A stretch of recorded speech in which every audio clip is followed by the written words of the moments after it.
हमें गिरफ्तार करो, यदि हम गलत हैं मुझे जेल के सलाखे में डाल दो, यहाँ नहीं कहीं भेजो। लेकिन हमने उस समय भी बीजेपी को मैंने थप्पड़ मारी थी। उन्होंने कहा था तुमने हमारी नेता बनने चल रही हो, मैंने वो थप्पड़ खींच के दिया था, उनको याद रहेगा। मैं कि उसने बोला कि तुमने जाति हमारी जाति से तुम हो, तुम नेता बनने जा रही हो।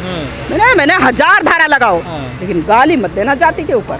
उन्होंने एक ही बात बोला है कि जो अत्याचार हो रहा है वो बंद होना चाहिए, जो मतलब जेल के सलाखों में दिया जा रहा है और जबरदस्ती भेज दिया रहा है। 20 साल को लगा करके किसी की जिंदगी को झूठे अफवाह 20 साल के बाद बताया जा रहा है कि वो मतलब झूठी केस है, उसके बाद उसकी जिंदगी कौन देगा। हमें इस देश में इंसानियत से जीने नहीं दिया जा रहा है। हमें इंसानियत से जीने का मौका चाहिए कि हम इंसान के तरह जी सकें। हम जानवर के तरह जीना नहीं चाहते। जिस तरह बहन बेटियों का रेप, हत्या, बलात्कार चरम सीमे पर चल रहा है, उस तरीका का हम नहीं चाहते कि उस तरीका का हो। हमारी बहन बेटियों को रोड पे उठा करके नंगे फेंक दिया जाता है, उसके बाद से उसके घर वालों को लाश नहीं मिलती, जीभ काट दिया जाता है, उसको मतलब डेड बॉडी नहीं सौंपी जा रही है। ये क्या है? ये देश के दस्तूर में नहीं था। ये बाबा साहब नहीं लिखे थे इस तरह का अत्याचार करने का। तो हम इस तरीका का चाहते हैं कि हम अमन चैन की ज़िंदगी को जीना चाहते हैं। हमने वो नहीं चाहते। प्रधानमंत्री जी तो आप लोगों के पैर धुल रहे हैं। देखिए पैर धुल रहे हैं, ये अत्याचार तो एकदम डेली है, आप लोग देख रहे हैं। मीडिया तो और भी देख रही है, खूब खुलासा देखती है, लेकिन ये है कि मीडिया मुंह बंद करिए। प्रधानमंत्री की तो सब तारीफ करते हैं ना। तो प्रधानमंत्री की तारीफ लोग करते हैं ना, मैं नहीं करती हूँ। मैं शबनम सिंह हूँ। मैं अपना परिचय नहीं बताई। मैं शबनम सिंह, गीता उर्फ शबनम सिंह। मैंने बदली हूँ नाम को अपने, क्योंकि इनके इसी जाति और व्यवस्था से जब तक जाति रहेगी तब तक ये मतलब अत्याचार होता रहेगा। मेरे समझ से ये जाति व्यवस्था ख़त्म होनी चाहिए। केवल सिर्फ इंसान और इंसानियत को मानना चाहिए। हमारे समझ से ये नहीं है कि इसको मतलब जब मर्जी जहाँ उठा के फेंक दो, जाति के नाम पे जुल्म कर दो, उसको मतलब दलित, SC, ST, OBC की बहन बेटियों को मतलब मत समझो। तो ये क्या है? अत्याचार है। हम नहीं जानते प्रधानमंत्री मतलब क्या कह रहे हैं, उसको नहीं। हम अपनी बात रखना चाहते हैं। हम इस देश में हमारे बाबा साहब बात रखने के लिए कह गए थे कि अपनी बात को रखने से पीछे मत हटना। और मतलब हमारी माताएं बहनें क्या कर रही हैं कि वो धर्म स्थलों पर जो जाने को बंद किए थे वो बंदे नहीं करती हैं। 30 त्यौहार मनाना नहीं बंद करेंगी। वो कहेंगे कि वो तो काली माई की, दुर्गा माई की वजह से हमारी बेटे की नौकरी लगी है। अरे नहीं, हाँ उनकी आस्था है, लेकिन ऐसा कुछ भी नहीं है। सरकार इतनी खराब है तो उनको वोट क्यों मिलता बहुमत? देखिए वोट उनको हमारे लोग नहीं दे रहे हैं। दलित, SC, ST, OBC, माइनॉरिटी, इतने लोगों को तो मैं खूब खुलासा जान चुकी हूँ। और मैं बिजनौर में चाहे काफ़ी जगह मेरे मतलब 16 राज्यों में भ्रमण हो चुका है कि मैं जानती हूँ कि इतने वोट नहीं पड़ रहा है। जहाँ 800 पोलिंग हो रहा है वहाँ 2000 निकल रहा है, जहाँ 2000 गिरा है वहाँ 4000 निकल रहा है। ऐसा नहीं है, वो EVM के वजह से जीतते हैं।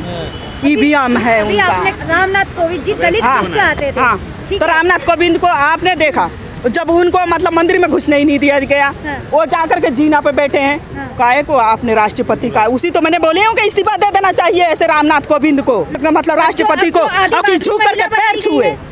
अब तो उन्होंने तो बयान दिया है, अच्छा बयान दिया है। राष्ट्रपति जो मुर्मू है ना, यही नाम है ना उनका, हाँ द्रौपदी मुर्मू जो भी है मतलब, लेकिन उनको मैंने लाख मतलब सलाम करती हूँ कि उन्होंने एक ही बात बोला है कि जो अत्याचार हो रहा है वो बंद होना चाहिए, जो मतलब जेल के सलाखों में दिया जा रहा है और जबरदस्ती भेज दिया रहा है। 20 साल को लगा करके किसी की जिंदगी को झूठे अफवाह 20 साल के बाद बताया जा रहा है कि वो मतलब झूठी केस है, उसके बाद उसकी जिंदगी कौन देगा।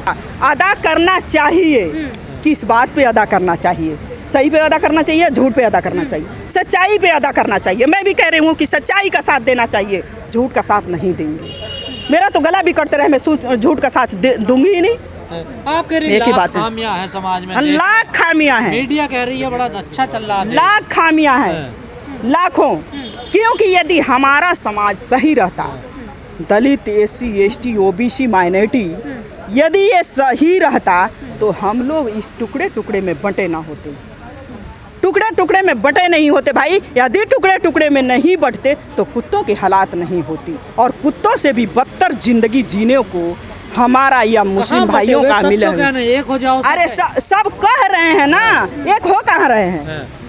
कहते हैं चले जाते हैं, इधर आते इधर चले गए, यहाँ बोले वहाँ चले गए। तो आप कह रही हैं, वही तो प्रधानमंत्री कह रहे हैं, सबका साथ सबका विकास। सबका साथ सबका विकास कह रहे हैं, उन्होंने तो कहा कि मतलब बेटी बचाओ बेटी पढ़ाओ, बेटी बचाओ बेटी पढ़ाओ। कहाँ बेटियां बचाई? जहाँ मर्जी वहाँ उठा करके बलात्कार हुआ, जहाँ मर्जी वहाँ रेप हुआ, टुकड़े टुकड़े में बंट गए। यही बेटी बचाओ था। रात में मतलब लाशों का गमन कर दिया गया, यही उनका मतलब था। नहीं। अच्छा, आप कह रही है कि बेटी बचाओ बेटी पढ़ाओ, आखिर ऐसे नारे की जरूरत क्यों पड़ी कि बेटी को बचाना पड़ रहा है और बेटी को पढ़ाना पड़ रहा है? ऐसे नारे की जरूरत क्यों इसलिए पड़ी कि इनके जैसे लोगों को सबक सिखाना चाहिए, और हमारे यदि भाइयों नहीं सिखा पाए तो महिलाओं से कोई उलझ के ना देखेगा। और देखे, मैं ही एक महिला हूँ जो गीता पर से नाम बदली हूँ। तो मैं आपको टॉपिक चेंज करके थोड़ा सा मैं बताना चाहूँगी कि मैं जब देश की दस्तूर 9 अगस्त 2018 को जलाई गई थी इसी जंतर मंत्र पे, तो सरकार के नाक के नीचे की घटना थी, उसमें कोई नहीं कुछ बोला, सारे अम्बेडकरवादी थे। एक मिनट मेरा जवाब सुन लीजिए। उसके बाद मतलब सारे लोग मतलब उस पर कोई नहीं, सांस बंद हो गई सारे अम्बेडकरवादियों की। उसके बाद मैं अम्बेडकर समाज पार्टी से राष्ट्रीय महासचिव हूँ। मैं बलिया में मतलब प्रोग्राम करा के यहीं से गई थी, और वहाँ पे मैंने 1 हफ्ते मतलब पूरे अपने क्षेत्रों का दौरा करके मैं बोली कि देखिए इनका जवाब तो देना पड़ेगा, और जवाब इस तरह का नहीं, जिस तरीका का दिया उसी तरीका का देंगे। तो हम भी इकट्ठा कर लिए लोगों को, और इनका गीता रामायण वेद पुराण भागवत मैंने सारा इकट्ठा करके और 3-4 किलोमीटर के दायरे में मैंने घुमवाई, और खूब नारेबाजी जिसने इनने की करवाई थी। अरे गीता रामायण से नहीं है, हम उस संविधान से हैं कि जो हमारे बाप के बाप ने इस देश की दस्तूर के सामने कर दी है आपने। हमें गिरफ्तार करो। हाँ। हमने कहा हमें गिरफ्तार करो, यदि हम गलत हैं मुझे जेल के सलाखे में डाल दो, यहाँ नहीं कहीं भेजो। लेकिन हमने उस समय भी को मैंने थप्पड़ मारी थी। उन्होंने कहा था तुमने हमारी नेता बनने चल रही हो, मैंने वो थप्पड़ खींच के दिया था। उनको याद रहेगा मैं क्योंकि ये से हिंदुओं का भावना आहत हुई होती तो मुझे जेल में डाल देते, तो मुझे तड़ातड़ मतलब केस होती। क्यों नहीं किया? तो ऐसी नौबत क्यों है आपने थप्पड़ मार दिया? क्यों? उसने बोला कि तुमने जाति हमारी जाति से तुम हो, तुम नेता बनने जा रही हो। मैंने 1000 धारा लगाओ, लेकिन गाली मत देना जाति के ऊपर। मुझे गाली से नफरत है। फिर आहत हो रही है फिल्म पठान में भगवा रंग को लेकर। हाँ, और इसलिए हो रही है कि उसमें शाहरुख खान है, ठीक है, और उसमें दूसरा होता तो भावना आहत नहीं होती इनकी, क्योंकि भगवा रंग से तो इनका हर चीज़ रंगा हुआ है। भगवा रंग तो इनको चाहिए ही, ये भगवा रंग तो है हर जगह इनका। जैसे ही आए तुरंत भगवा रंग से रंगवा दिए। तो धर्मों के अब रंग भी होंगे क्या? धर्मों के इनके रंग हैं, वो धर्मों का रंग नहीं है, इनके रंग हैं। लेकिन सुनिए, विरोध कर रहे हैं ना जी, वही लोग हिजाब का भी विरोध कर रहे हैं। देखिए हिजाब के भी विरोध इनका करना इसलिए था कि ये देखिए हमारी बेटी बहनों को उस नज़रों से देखते हैं, लेकिन हमारा भाई यदि कोई किसी को देख लिया तो बुरा हो गया। मेरा भाई देखा तो बुरा हो गया। हम भी तुमने माँ के दूध का मतलब सीने का दूध तुम्हारी माँ नहीं पिलाई, लेकिन मेरी माँ सीने की मेरे भाई बेटों को पिलाई है, और वो जवाब तुमको मिल रहा है और मिलता रहेगा। और मेरे जैसे बहन तो आएगी तो जवाब देगी।